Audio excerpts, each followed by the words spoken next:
بسم الله الرحمن الرحيم. بسم الله الرحمن الرحيم. الحمد لله رب العالمين.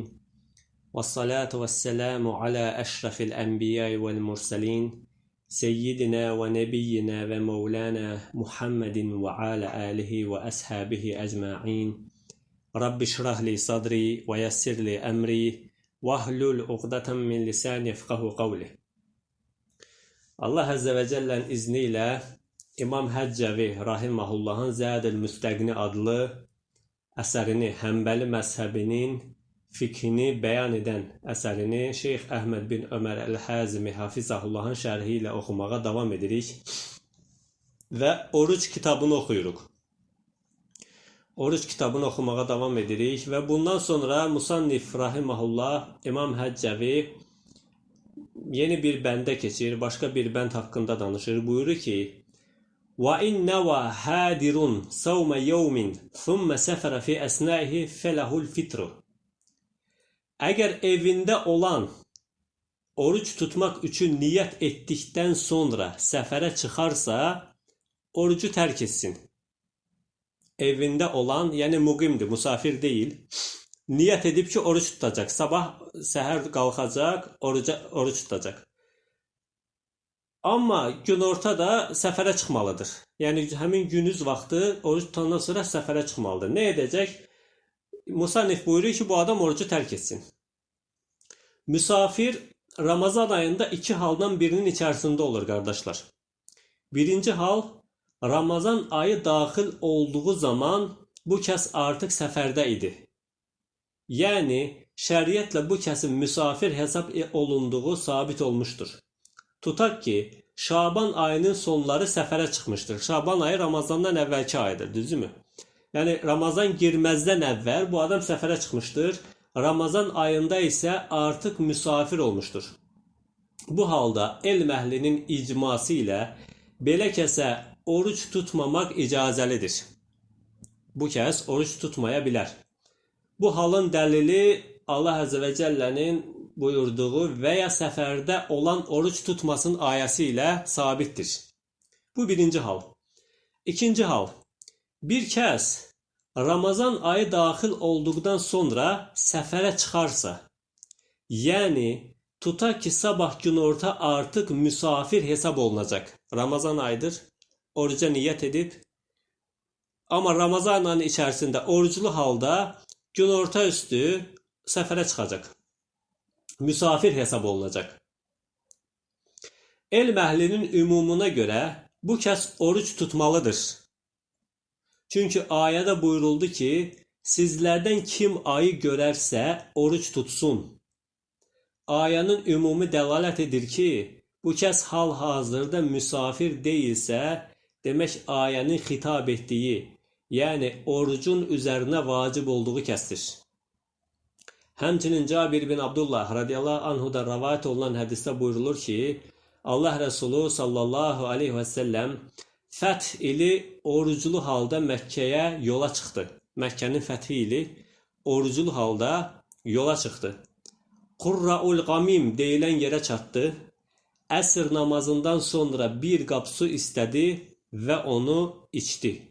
İnsanlar da ona baxırdılar. Bu hədisi İmam Buxari və Müslim rəvayət etmişdir.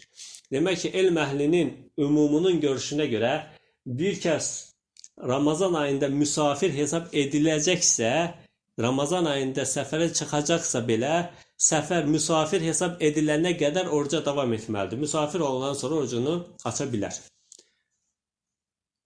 Sonra Musannif Rahimahullah buyurur ki, وَاِنْ اَفْتَرَتْ حَامِلٌ اَوْ مَرْدِعٌ خَوْفًا عَلَى أَنْفُسِهِمَا قَدَاتَهُ فَقَطْ وَعَلَى وَلَدَيْهِمَا قَدَتَا وَأَتْعَمَتَا لِكُلِّ يَوْمٍ مِسْكِينًا.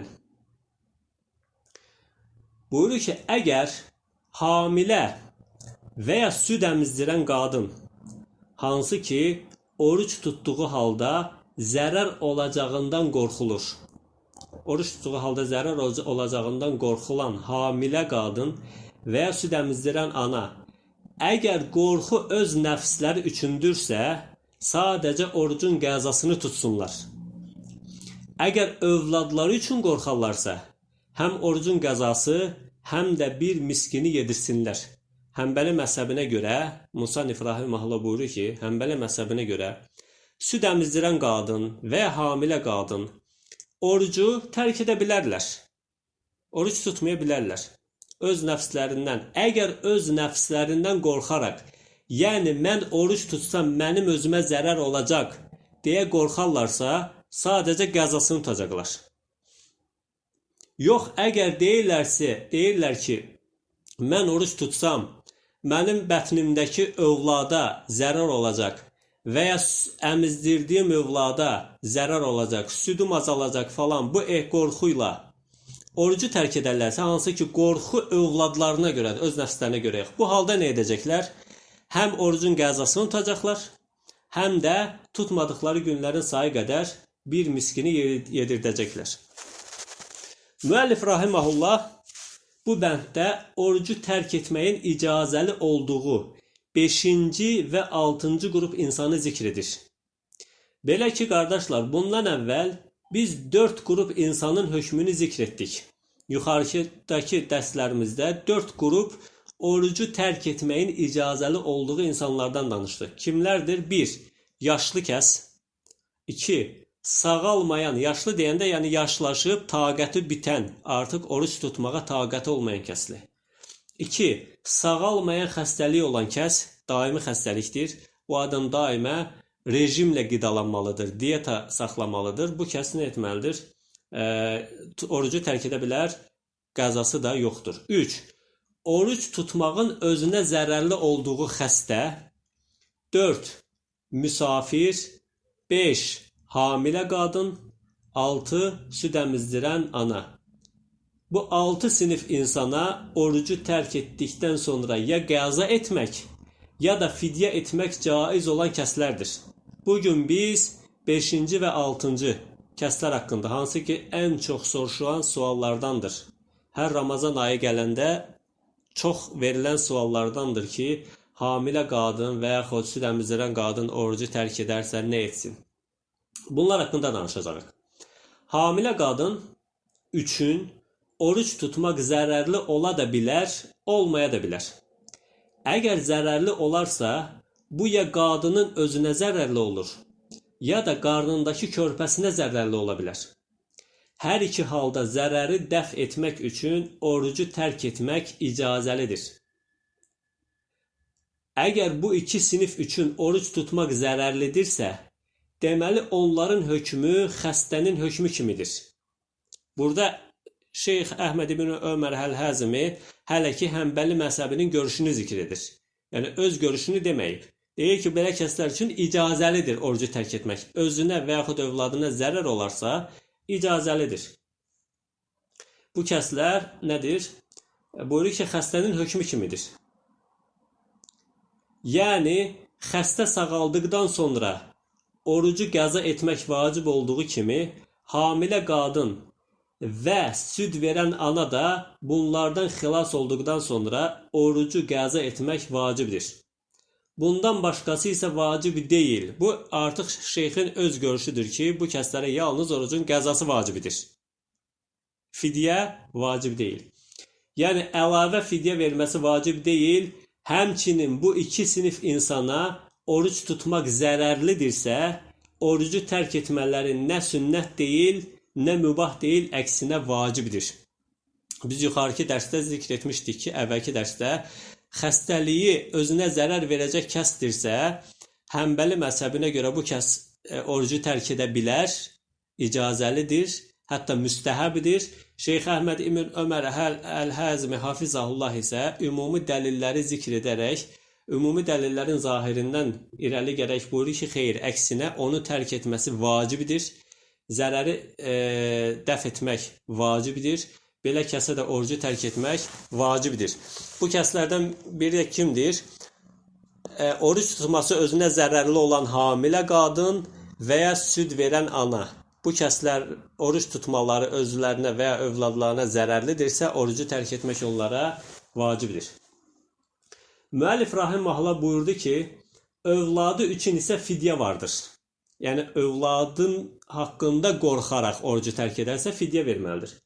Hamilə qadın və süd verən ana orucu tərk edərkən ya özləri üçün qorxaraq tərk edirlər, ya da övladları üçün qorxaraq tərk edirlər. Üçüncü bir hal isə hər iki səbəblə, yəni həm öz nəfsləri üçün, həm də övladları üçün qorxaraq tərk etməkdir. Yəni bu iki halı cəm etmək. Üçüncü halın hökmü birinci halın hökmü kimidir. Yəni qadın öz nəfsi üçün qorxaraq orucu tərk edirsə, artıq övladı üçün qorxub qorxmadığına baxılmaz. Çünki ananın məsləhəti övladın məsləhətindən üstündür. Qardaşlar, ananın məsləhəti övladın məsləhətindən üstündür.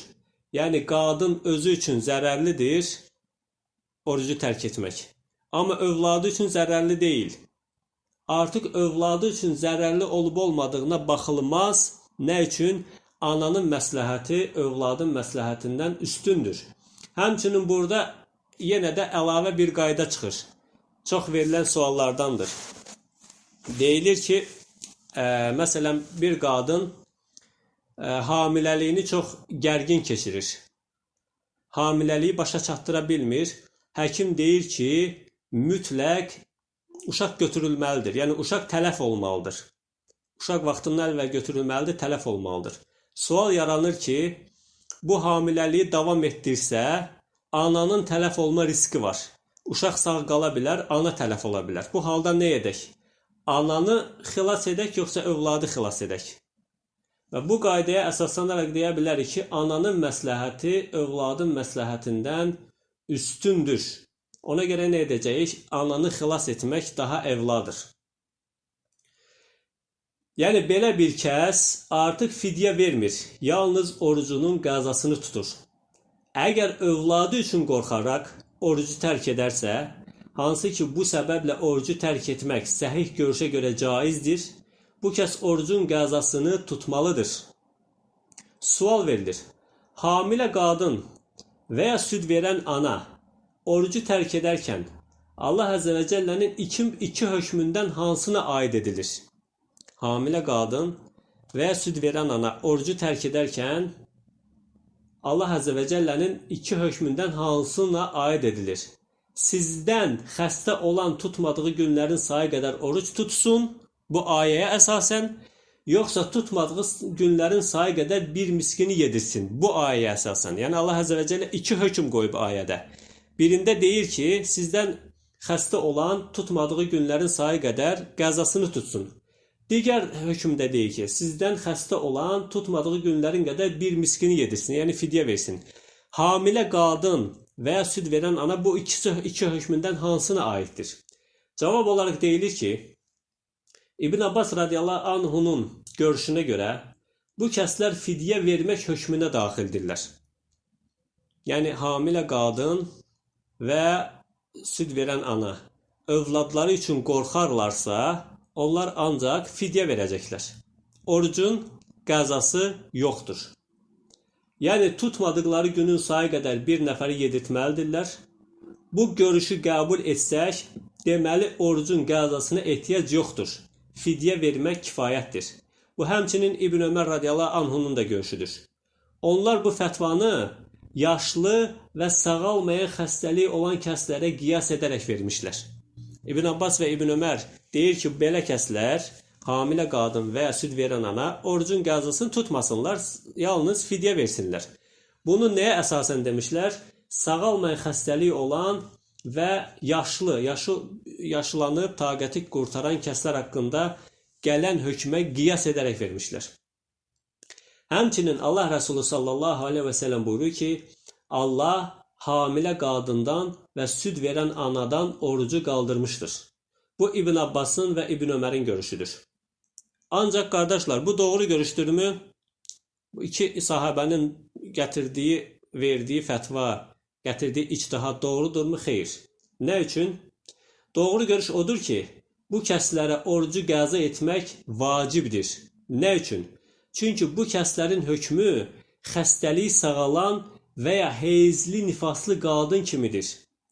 Bu sinif heyzli, nifaslı qadınla bu sinifi, yəni hamilə qadını və ya süd verən ananı heyizli, nifaslı qadınla qiyas etmək, yaşlı və sağalmayan xəstə ilə qiyas etməkdən daha uyğundur.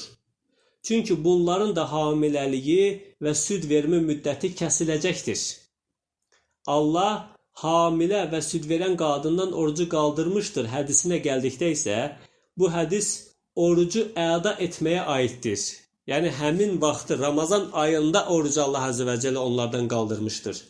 Yoxsa qəzasını qaldırmışdır mənasına gəlməz. Qəza etməyə aid deyil. Yəni, hamilə və süd verən zamanda oruc tutmağı vacib etməmişdir. Allah Azze və Cəllə oruç tutmağı onlara vacib etməmişdir. Amma onlardan azad olduqdan sonra qəza etmək vacibdir. Necə ki, digər bir hədisdə Allah Rəsulü sallallahu aleyhi və səlləm buyurur ki, Allah müsafirdən orucu qaldırmışdır. Halbuki şək yoxdur ki, müsafirə orucu qəza etmək vacibdir. Əbu Hanifə rahiməhullah buyurur ki, bu kəslərə kəffarə vacib deyildir. Çünki Allah Rəsulü buyurdu ki, Allah süd verən və hamilə qadından orucu qaldırmışdır. Ancaq hədisdə kəffarənin vacib olması zikr olunmamışdır.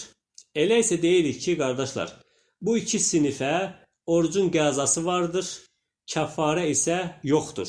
Yəni, istər bu iki sinif həm öz nəfsləri üçün qorxsunlar, istər övladları üçün qorxsunlar. Heç bir fərqi yoxdur. Orucu tərk edərlərsə, artıq onlara kəffarə yox, sadəcə qəzası vardır. Ən doğru görüş, ən üstü görüş budur.